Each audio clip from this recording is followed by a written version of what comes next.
পঞ্চগড়ের সদরে এই প্রথম পুরাতন মোটর সাইকেল ক্রয় বিক্রয়ের নতুন হাটের উদ্বোধন করেছেন পঞ্চগড়ের পুরাতন মোটর সাইকেলের হাটের আহ্বায়ক কমিটির প্রধান তারিকুজ্জামান তুমুল। মোহাম্মদ আমিরুল ইসলামের তথ্যচিত্রে ডেস্ক রিপোর্ট। শনিবার ৮ আগস্ট দুপুরে পঞ্চগড় সদর উপজেলার সিএনডব্লিউ মোড় মিরগড় রোডে টিটিসি সংলগ্ন মাঠে আনুষ্ঠানিকভাবে পুরাতন মোটর সাইকেলের হাটের উদ্বোধন করা হয়।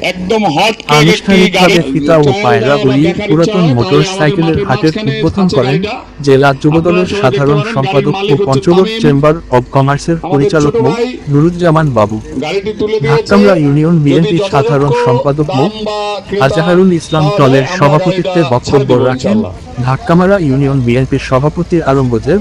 পুরাতন মোটর সাইকেলের হাটের আহ্বায়ক কমিটির প্রধান তারিকুজ্জামান তুমুল সহ আয়োজক কমিটির সদস্যরা। এ সময় স্থানীয় ব্যবসায়ী, মোটর সাইকেল মালিক, ক্রেতা বিক্রেতা এবং বিভিন্ন শ্রেণী পেশার মানুষ উপস্থিত ছিলেন। পঞ্চগড়ের পুরাতন মোটর সাইকেলের হাটের আহ্বায়ক কমিটির প্রধান তারিকুজ্জামান তুমুল জানান, পুরাতন মোটর সাইকেল কেনা বেচার জন্য একটি নির্দিষ্ট ও নিরাপদ স্থান তৈরির লক্ষ্যে এই হাট চালু করা হয়েছে। এতে ক্রেতা ও বিক্রেতারা একই স্থানে এসে মোটর সাইকেলের কাগজপত্র যাচাই বাছাই করে লেনদেন করতে পারবেন।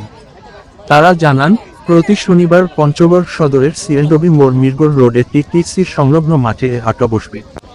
ফলে পঞ্চগড় জেলার আশপাশের এলাকার মানুষ সহজেই পুরাতন মোটর সাইকেল কেনা বেচার সুযোগ পাবেন।